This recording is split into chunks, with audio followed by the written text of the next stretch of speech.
Muy bien, hoy es la última enseñanza de una serie que titulamos El Plan Perfecto de Dios, que es el diseño de Dios para la familia. Estamos hablando de la familia, hoy es la última enseñanza de esta serie. Hay 3 enseñanzas anteriores a estas que valen la pena. Yo le invito a que vaya a nuestro canal de YouTube y las vean. El primero fue la familia, una especie en vía de extinción. El segundo fue cómo discipular a nuestros hijos. Y hace 8 días estuve hablando acerca de restauración y restauración de relaciones y resolución de conflictos. Y hoy quiero hablar acerca de la familia como la iglesia como nuestra familia eterna. Piensen eso por un instante. La iglesia es nuestra familia eterna. Qué interesante ese concepto de la eternidad. Nos da perspectiva y nos permite entender muchas cosas. Mire lo que dice Efesios 2:19. Dice: así que ahora ustedes, los gentiles, ya no son unos desconocidos ni extranjeros. En el contexto alguien dirá, pero ¿quiénes son gentiles? Gentil no es una persona gentil, gentil se refería a las personas que no eran judías. Todo el que no era judío se catalogaba como griego o como gentil en ese tiempo, y como no era judío, no era considerado parte del pueblo de Dios o de la familia de Dios. Esa era la cosmovisión judía, y quien escribe este texto, el apóstol Pablo, Saulo antes era un discípulo de Gamaliel que se estaba formando para fariseo. Él era muy conocedor de las Escrituras, y en ese contexto él está diciendo, ustedes los gentiles, los que no son judíos, ahora ya no son desconocidos, dicen, no son extranjeros, son ¿qué? Ciudadanos junto con todo el pueblo santo de Dios. Y cuando él está hablando del pueblo santo de Dios, está hablando de los judíos, y dice, son miembros de la familia de Dios. Y me gusta mucho ese concepto, de ahí viene la idea de que somos parte de una familia eterna. Pablo dice, ahora ustedes son miembros de la familia de Dios. Vamos a hablar un poquito acerca de eso. Cómo la iglesia representa la familia de Dios, cómo la iglesia es la familia de Dios. Hay muchas formas de referirse a la iglesia.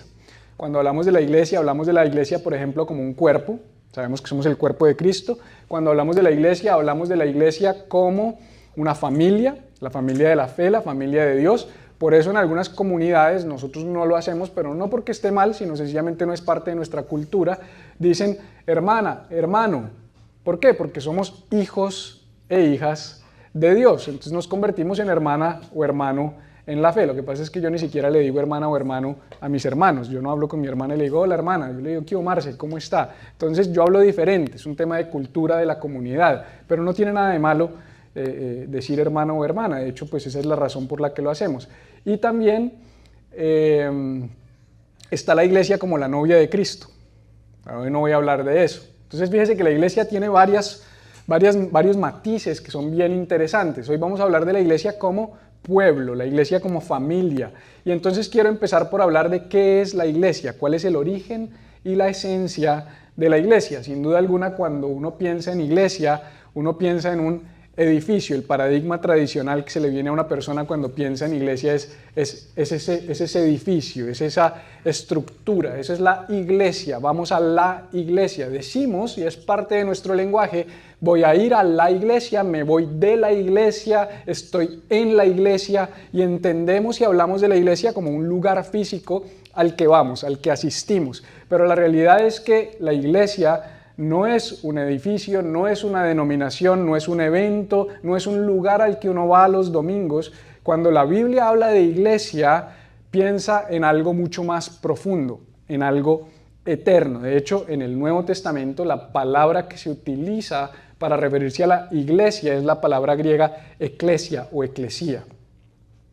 Esa palabra eclesía, que ya lo dije, es una palabra griega. ¿Y por qué es griega? Porque el Antiguo Testamento y el Nuevo Testamento no fueron escritos en español ni en inglés, fueron escritos en hebreo, en arameo, para el caso del Antiguo Testamento, y en griego, para el caso del Nuevo Testamento, que era el idioma predominante en los tiempos de Jesús y de los apóstoles. Era como decir el inglés moderno, se le llama el griego koiné. Y en ese griego, la palabra eclesía, que se transliteró a la palabra iglesia, que viene del latín, no significaba un edificio, no significaba una estructura. De hecho, la palabra misma significa los llamados afuera.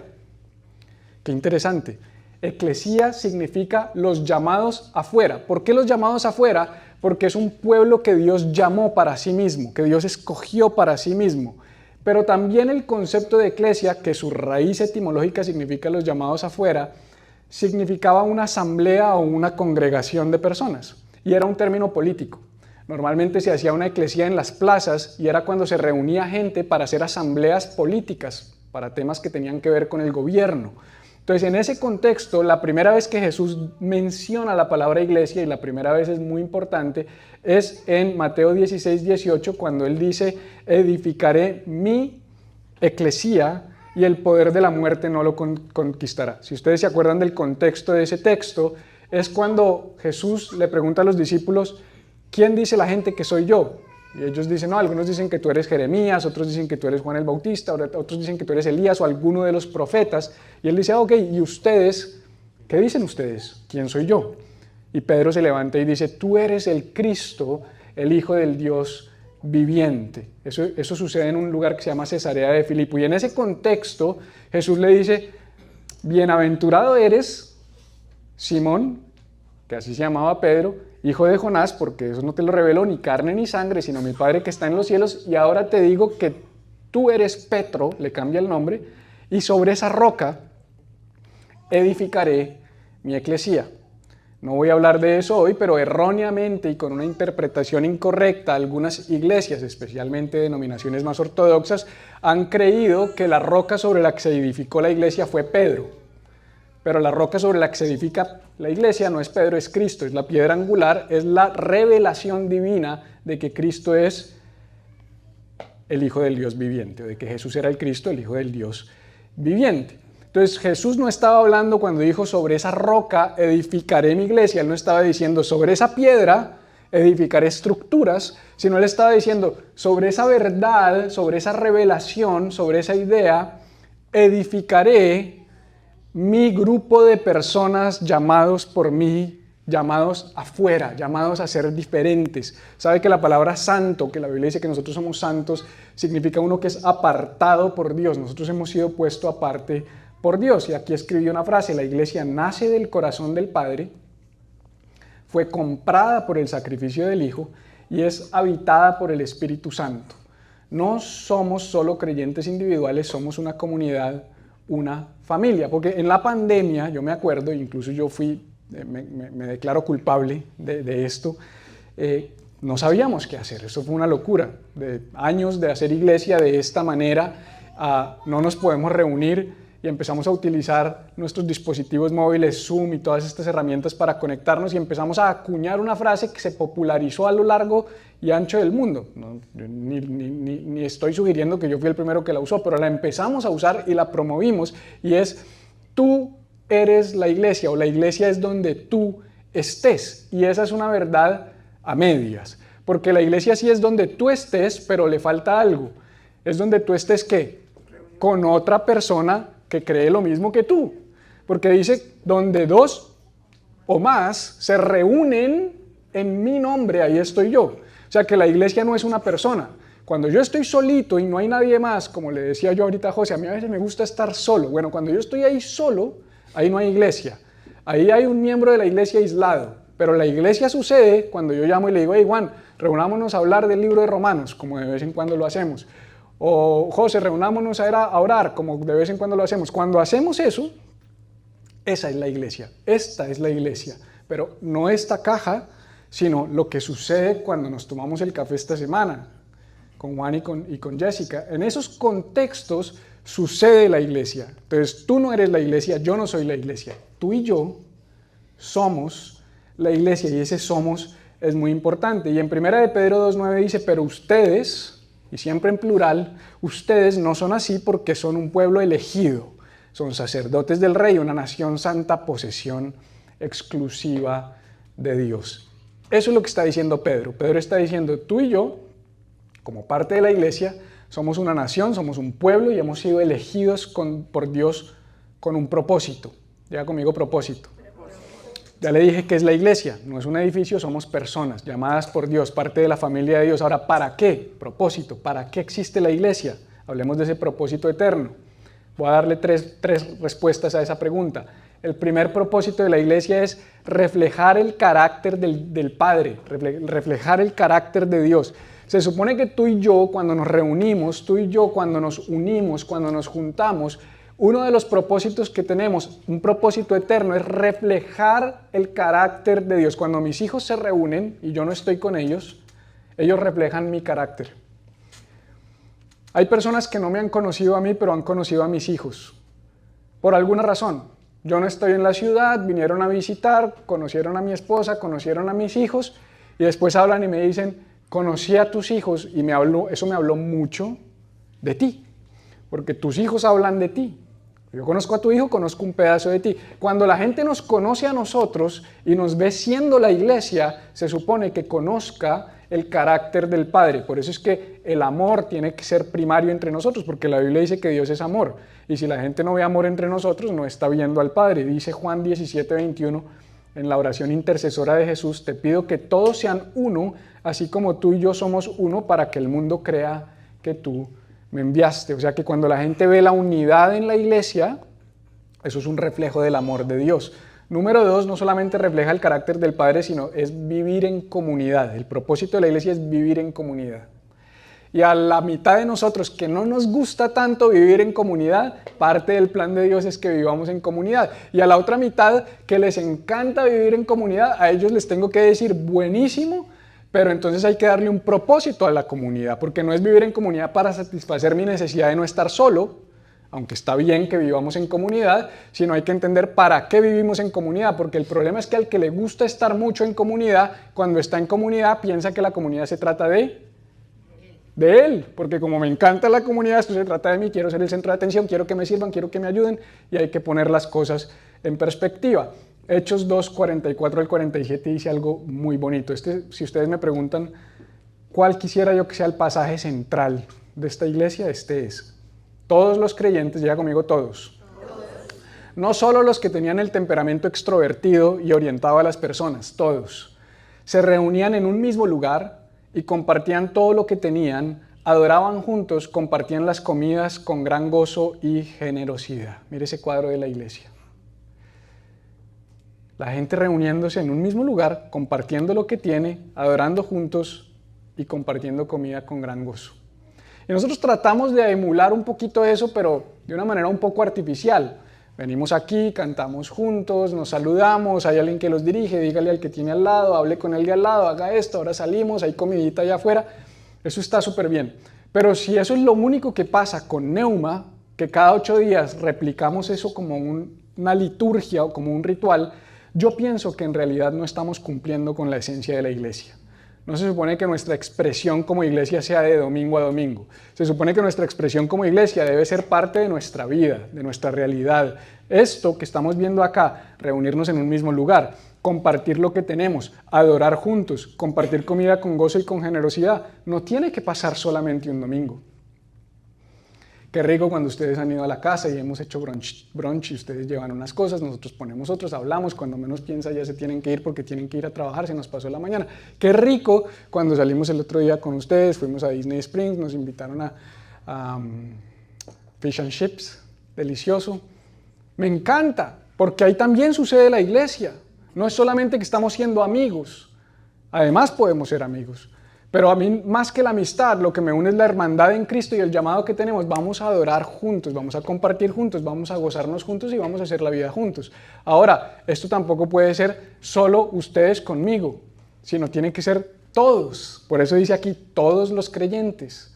Hay una comunidad. Número 3, el tercer objetivo es cumplir la misión de Dios. ¿Sabías que Dios nos dejó una misión a todos los discípulos de Cristo? Dice, vayan y hagan discípulos. Cuando Jesús mandó esta gran comisión, Mateo 28, 19 al 20, Jesús, después de resucitar, antes de ascender al cielo, para los que no saben la cronología, Jesús vino a esta tierra, se encarnó, nació, después de que nace, más o menos 30 años en el anonimato, a los 30 años empieza su ministerio público, 3 años y medio camina con 12 tipos, los forma, les enseña un montón de cosas, les modela, les predica, los capacita, luego lo crucifican, después de que lo crucifican lo entierran, después de que lo entierran, él resucita el tercer día después de la resurrección,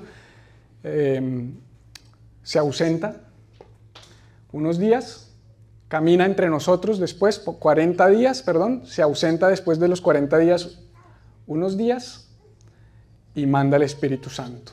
Y en ese contexto, cuando Jesús resucita y camina con nosotros antes de irse para el cielo, que se conoce como la ascensión, le dice a sus discípulos: muchachos, me voy. Entonces nos vemos ahí junto al monte de Getsemaní, porque me voy. Y antes de irse les deja un mensaje súper importante. Y yo siempre he pensado, claro, yo soy un poquito melancólico y trágico, pero yo siempre he pensado, si yo ya supiera cuándo me voy a ir, si yo dijera, esta es mi última prédica, entonces yo pongo en las redes sociales, última prédica que me van a escuchar en la vida, o si estoy en una cama de hospital y mis hijos vienen a despedirse, digo, son las últimas palabras que les voy a decir. Yo no creo que mis últimas palabras a Benja y a Rebeca, si me estuviera muriendo en una cama de hospital y no me fueran a volver a ver, fuera: denle comida a los peces 3 veces al día, cuiden al gato. Esas cosas son importantes para mí, pero puestas en perspectiva no son las más importantes. Probablemente si fueran mis últimas palabras diría: muchachos, amen a su mamá, cuídenle, a que no le falte nada y asegúrense de que no se case nunca más con nadie.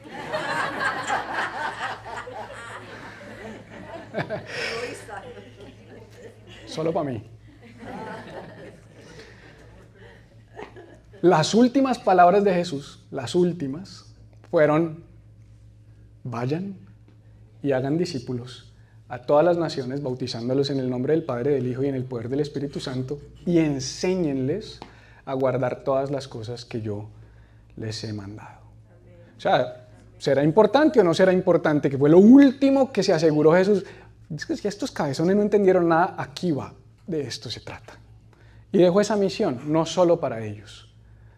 Dejó esa misión para todos nosotros, porque en la oración de Juan 17 él dice: y estos fueron los que tú me diste, pero el mundo creerá gracias a ellos. En otras palabras, él sabía que iba a haber una explosión y una expansión de la iglesia universal de Jesucristo. Entonces la iglesia existe, número 1, para reflejar el carácter de Dios, número 2, para que vivamos en comunidad, y número 3, para que cumplamos esa misión. En otras palabras, si nosotros como iglesia no estamos haciendo discípulos, no estamos haciendo nada. Y hacer discípulos no es ir con panfletos a las calles a invitar gente a la iglesia para que tomen un curso. Eso puede ser una herramienta que en algunos lugares funciona. Hacer discípulos es caminar con Jesús para ser como Jesús y vivir como Jesús, y que como consecuencia de que yo vivo como Cristo, impacto a todos los que me rodean, y de repente alguien me dice: yo quiero aprender de eso que tú sabes. Ok, caminemos juntos un ratico, voy a discipularlo, pero no voy a discipularlo para que se parezca a mí. Voy a discipularlo para que se parezca más a Cristo, que fue lo que dijo Pablo: imítenme a mí como yo a Cristo. Yo siempre busco imitar al Cristo que hay en los demás. Y esto no es un tema jerárquico.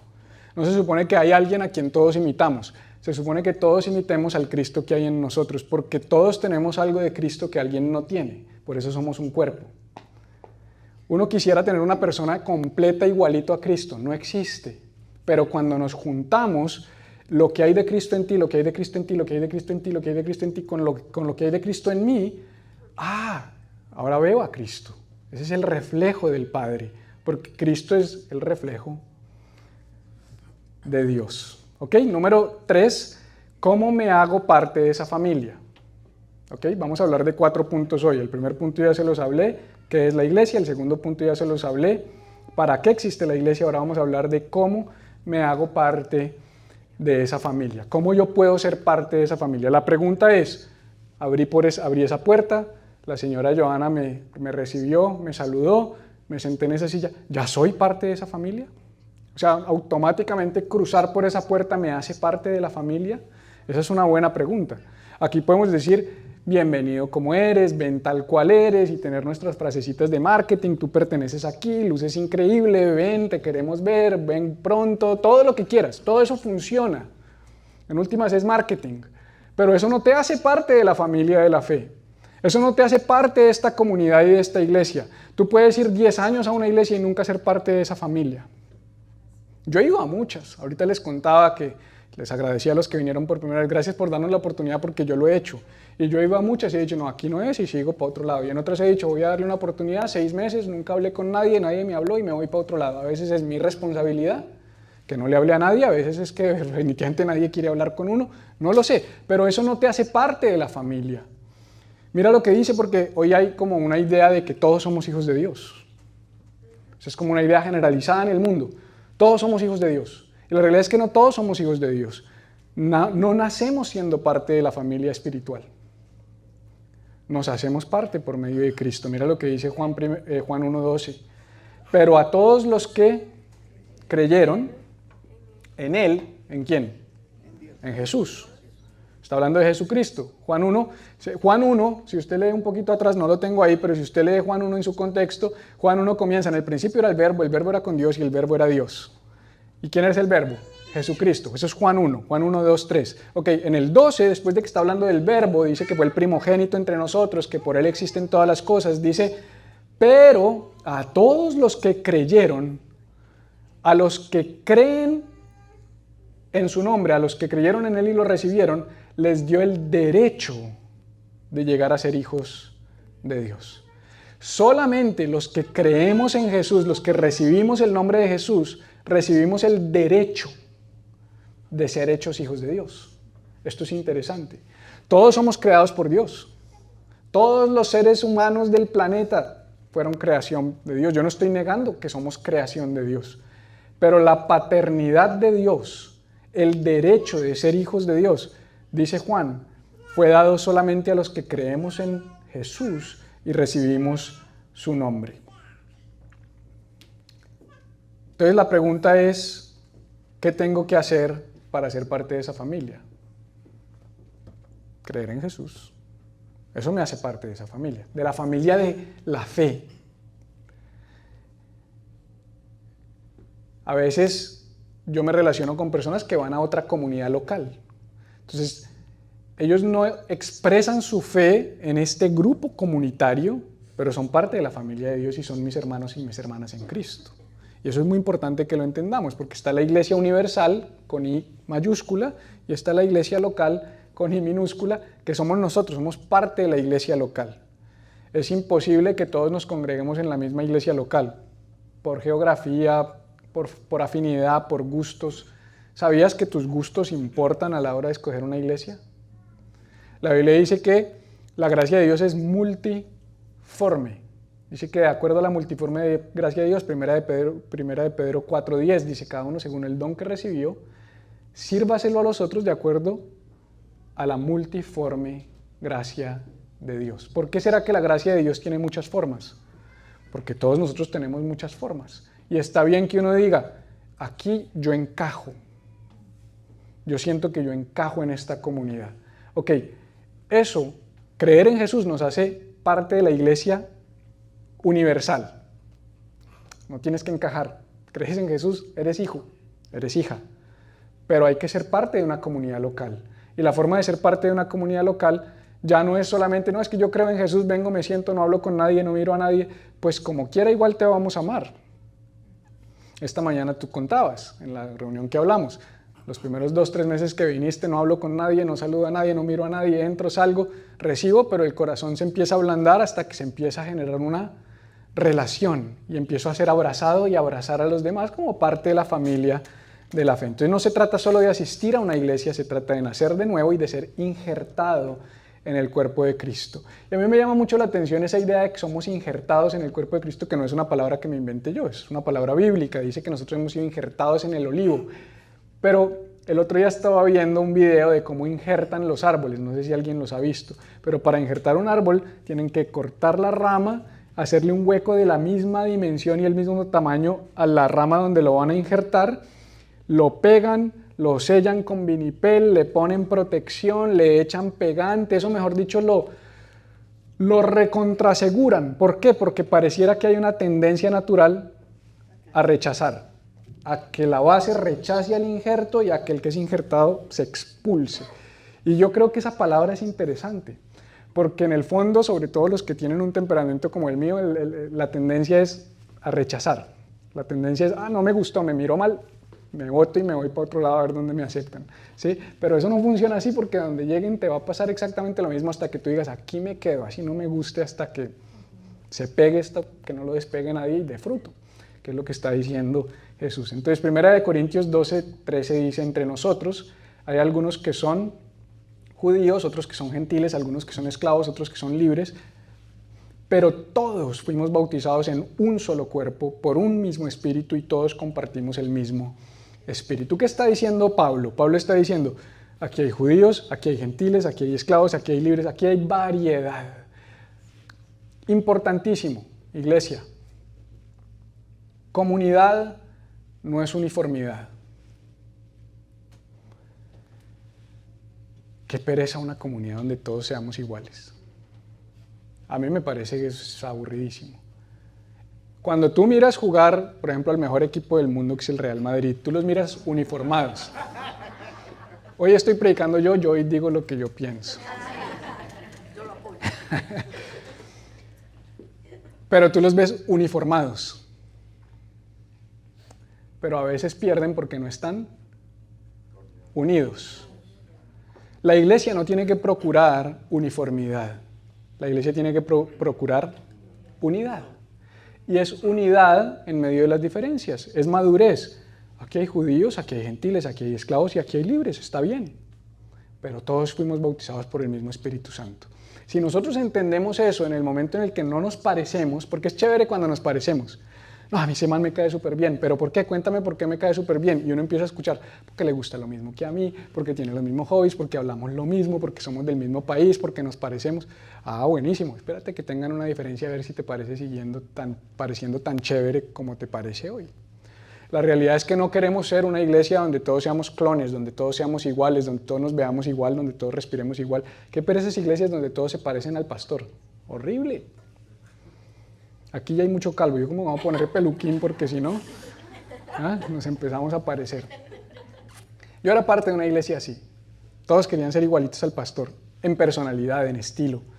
Yo entiendo que hay referencias, yo entiendo que uno se deja influenciar por las personas que admira, pero al final del día esto se trata de imitar a Cristo en su carácter y de ser auténticos en nuestro diseño. Y eso es lo que como iglesia nosotros debemos procurar. Unidad en medio de la falta de uniformidad, porque no se trata de estar uniformados, se trata de estar unidos. Y con esto termino, pero aquí me voy a demorar un momentico, aunque no me voy a extender demasiado. ¿Cuáles son mis responsabilidades como miembro de esta familia? Esa foto para mí es la que más quiero que se graben de toda esta serie, o que nos grabemos. Porque vivimos en un mundo que toma los vectores de esas flechas y los pone al revés. Yo estoy en el centro y cómo me dan, cómo me sirven, cómo me apoyan. Y muchas personas piensan que la iglesia es, aquí llegué, aquí estoy, sírvanme, llegué, salúdenme, mírenme, y se va la y no me miraron, no me hablaron, no me dijeron, y lo hacemos todo acerca de yo, de mí. Pero ser parte de una familia, ser parte de un cuerpo implica una responsabilidad. Nosotros vivimos 6 personas en una misma casa. Y yo soy el papá de la casa y yo levanté a mis hijos y yo les he provisto por toda mi vida, pero en la medida que han crecido ellos han venido adquiriendo responsabilidad. No es la misma responsabilidad que tiene Benjamín hoy a los 18 que la que tenía a los 3 años, y no es la misma que tiene Rebeca hoy que tiene 24, que está casada y con una hija que vive en mi casa y es mi hija. No es la misma responsabilidad que tiene Benjamín. Tienen responsabilidades distintas de acuerdo a su nivel de madurez y su etapa en la vida. Y nosotros como parte de la familia de la fe vamos creciendo y vamos madurando. A lo mejor tú llegas por primera vez y te ponemos la alfombra roja, bienvenido, ¿cómo estás? Déjame tus datos, toma tu tacita, mejor dicho, no me lo toquen, no le digan nada, no me lo miren mal, cuidado. Y eso está bien, porque uno cuida y uno protege al recién nacido. Ahora, al que acaba de llegar, a veces yo no sé si llevas 40 años en la fe y te cambiaste de iglesia local, o si acabas de llegar por primera vez a una iglesia, pero a mí me interesa protegerte, cuidarte, que te sientas bien. Lo hacemos con intención, porque entendemos que en una familia, mi nieta acabó de nacer, todos estamos en función de ella, pero en la medida en que va creciendo, ahorita ya la sientan a comer y hace como en un perímetro de 4 o 5 pies a la redonda, hace un reguero que ustedes no se pueden imaginar. Mi casa está llena de hormigas. Compré como 4 o 5 cajitas de esas de matar a las hormigas, las tera, no sé qué vainas, porque llegó Olivia a la casa Pero en la medida en que va creciendo, algún día va a llegar como, a ser como Benjamín, tiene que tender su cama, tiene que ayudar en la casa, se hace ciertas comidas, o tiene que ser como Rebeca, que paga su renta, que ayuda con una parte de los servicios públicos. Ser parte de una familia no es solamente, eso no es. Lo mismo tiene que pasar acá, somos una familia. Yo llego, pues qué rico, pero llega un momento donde no puede seguir siendo entrar por esa puerta, sentarme, que me atiendan, que me sirvan y me salgo y me voy si no tengo responsabilidades. Te voy a decir 5 responsabilidades y si tú me ayudas con tu responsabilidad, yo te lo agradezco. Mira esta frase que escribí: pertenecer implica compromiso. Ser parte de la familia de Dios no es un privilegio sin propósito, tiene responsabilidades claras. Número 1, primera responsabilidad: amar y perdonar a mis hermanos. Esa es la primera y la más importante. Esa es para todos. Esa no importa si eres Olivia de 6 meses o si eres Benjamín de 18 años. Todos debemos amar y perdonar. Es esencial. No puede haber familia, no puede haber comunidad sin amor y perdón. El otro día alguien me dijo: ¿te diste cuenta que el perdón no es un fruto del Espíritu? Y me pareció una pregunta capciosa, porque el fruto del Espíritu es amor, gozo, paz, paciencia, benignidad, bondad, fe, mansedumbre y templanza, y no está el perdón. Es Gálatas 5:22. Pero es que el perdón es parte del amor. No se puede perdonar. ¿Por qué dice Pablo en 1 Corintios? El amor todo lo perdona. También todo lo perdona. Dice muchas cosas, todo lo soporta, todo lo espera, pero el amor todo lo perdona. Porque dentro del amor está el perdón. Entonces el amor sí es un fruto del Espíritu, pero es una decisión como todo fruto del Espíritu. Tú decides o no si vas a perdonar. Ahora Juan 13:34 dice: así que ahora les doy un nuevo mandamiento, ámense unos a otros como yo los he amado. ¿Y cómo nos amó Jesús? Con perdón. El máximo acto de amor de Jesús fue el perdón. Perdonó mis pecados tomando mi lugar en la cruz del Calvario. Si vamos a ser una comunidad saludable, familia, tenemos que ser una comunidad donde nos amemos y nos perdonemos. Y no una comunidad donde eso solo sucede cuando a mí me conviene. Porque nos gusta hablar de amor y perdón cuando yo soy el receptor de amor y perdón. Sino donde yo extiendo amor y yo extiendo perdón. A todos nos gusta que nos perdonen, pero no a todos nos gusta perdonar. Pero la congruencia tiene que ver con de lo que yo recibí, yo doy. Y de lo que yo recibí de Cristo, yo doy. Si nadie te ha perdonado, humanamente hablando, que lo dudo, pero si nadie te ha perdonado, Cristo te perdonó. Y tenemos que extender de ese perdón. Y esa es la forma de amar. Número 2, cargar las cargas de otros. De esto hablábamos el otro día en la oración, en Pray First. Más de 59 veces en el Nuevo Testamento. 59 veces en el Nuevo Testamento es muchísimo. Quiere decir que en todas las cartas del Nuevo Testamento por lo menos una vez aparece la expresión los unos a los otros. Ámense los unos a los otros, perdónense los unos a los otros, sírvanse los unos a los otros, caminen los unos con los otros. Ayúdense, dice Pablo, Gálatas 6:2, a llevar los unos las cargas de los otros y obedezcan de esa manera la ley de Cristo. A mí me llama la atención ese concepto, porque no aparece sino acá, la ley de Cristo. Normalmente se nos habla de la ley de Moisés, de la ley de los 10 mandamientos, de los 613 mandamientos de la Torá.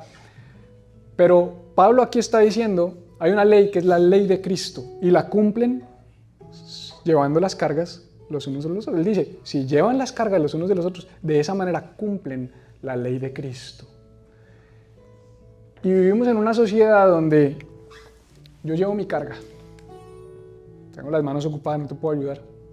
Si te ayudo, ¿quién lleva mi carga? Y se nos ha enseñado como sálvese quien pueda. Y por supuesto que hay un lugar para estar bien para ayudar, como en los aviones. Primero tome la máscara y después ayude. Pero es que se nos olvida que tomo la máscara, después ayudo. Nos quedamos en tomo la máscara. Se siente bueno. Y necesitas, pero es que no te puedo dar. No, tome la máscara y ayude. Y tenemos que ser equilibrados. Ama a tu prójimo como a ti mismo. O sea, en la medida en que te estás amando a ti, en la medida en que estás pensando en ti, así tienes que pensar en el otro. Y soportarnos los unos a los otros, llevar las cargas los unos de los otros es lo más comunitario y lo más bíblico que hay en la familia de Dios. Yo no puedo entender, por ejemplo, si en mi familia y en mi casa alguien está mal y los otros 5 no le importa. O sea, nosotros nos sentamos a la mesa y si uno de los 6 no llega, uno pregunta, ¿y dónde está? No empezamos a comer hasta que estamos todos.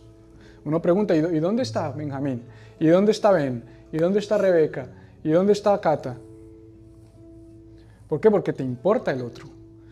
Y a veces aquí nosotros en la iglesia no funcionamos de esa manera. Porque no vemos la iglesia como familia, vemos la iglesia como un lugar al que voy, levanto mis manos, cumplo mi chequeo semanal de ser piadoso, de caminar en la fe. ¿Fui a la iglesia? No, soy la iglesia. ¿Y dónde esta persona? No la volví a ver. ¿Y dónde está aquel? Aquí se ha ido gente. Ya desde que empezamos, cumplimos 1 año este mes. Y ya se han ido varias familias. Y a veces, de vez en cuando, algunos de ustedes me dicen, oye, no volví a ver a tal. Ah, sí. ¿Y ya lo llamaste? Ah, no, eso pues le toca a usted, pastor, usted es la iglesia. No, yo no soy la iglesia, yo soy parte de la iglesia. Nos corresponde a todos, los unos por los otros, llevar nuestras cargas. Servir con mis dones, número 3. Ya cité este pasaje hace un ratico. Dios de su gran variedad de dones espirituales les ha dado un don a cada uno de ustedes, úsenlos bien para servirse a los unos a los otros. Y así como ahorita yo decía, tú tienes algo de Cristo que yo no tengo, tú tienes algo de Cristo, es que estoy hablando de tu carácter, del carácter de Cristo. A nivel de dones, tú tienes un don del Espíritu que yo no tengo, tú tienes un don del Espíritu que yo no tengo, tú tienes... Si esta iglesia fuera solo yo, sería muy aburrida, porque esto es más o menos lo único que yo sé hacer. Pero hay un montón de otras cosas que ustedes hacen que yo no sé hacer y nos complementan. Sin mi esposa, esta iglesia sí que no existiría, porque ella ha estado en worship cuando hay que estar en worship, está con los niños cuando hay que estar con los niños, está con los bebés cuando hay que estar con los bebés, arma la carpa cuando hay que armar la carpa, da consejo cuando hay que dar consejo, los llama y los cuida a ustedes cuando yo no quiero llamar y cuidar a nadie. Entonces, al final, nos necesitamos mutuamente como parte del cuerpo de Cristo, pero la iglesia no es super Cata y super Felipe, la iglesia es un cuerpo. Y como parte del cuerpo, tú tienes dones que la persona que tienes al lado, mírala por un momentico, esa persona que tienes al lado necesita tus dones. Y si viven juntos, entonces ustedes no, mire para allá, ustedes se necesitan, ¿sí? Sí, porque yo vivo solo con Cata y puedo morirme solo con Cata, pero ahí no hay comunidad ya, eso somos una sola carne, eso ya no, ahí no hay nada que hacer.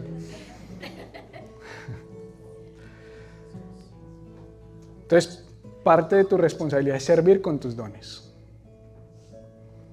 Yo le doy gracias porque Dani decidió servir con sus dones, Sebas decidió servir con sus dones, Luisa decidió servir con sus dones, Laura decidió servir con sus dones, cantó una vez y ya se nos va porque se va para Miami, entonces necesitamos a alguien más que cante, alguien que toque batería, alguien que toque piano, alguien que haga otras cosas, alguien que predique, porque qué pereza venir a escucharme a mí cada domingo. Y de vez en cuando yo quiero quedarme oyendo la Fórmula 1 también, pero no le digan nada al pastor Chris. Es broma. Es broma lo de que no le digan nada, sí quiero quedarme haciendo. Número 4, ya acabo con esto, sostener la obra, me quedan 2, sostener la obra. Este no les va a gustar a muchos, pero es la realidad. La iglesia es una familia, pero la obra no es la iglesia.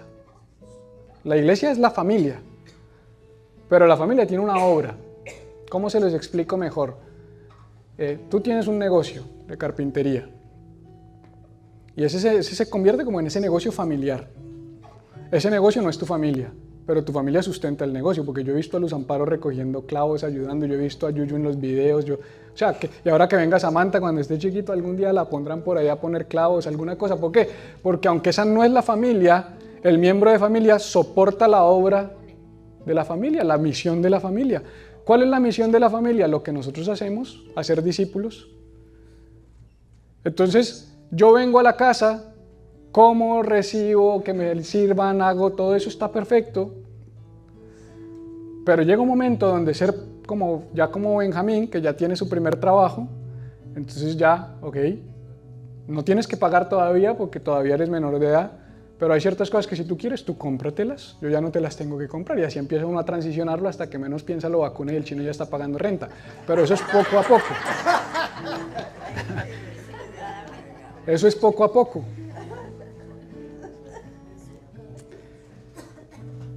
Y ser parte de esta familia, pues implica sostener la obra. Aquí hemos enseñado, no damos por presión, no damos porque te vas a ir para el infierno, no damos porque te vas a condenar, no damos porque estás maldito, no, nada de eso. Yo doy porque yo amo esta vaina. Yo hoy hago mi sobre, como lo hice ahorita, algunos de ustedes me vieron haciéndolo, y yo saco mi plata y la pongo ahí.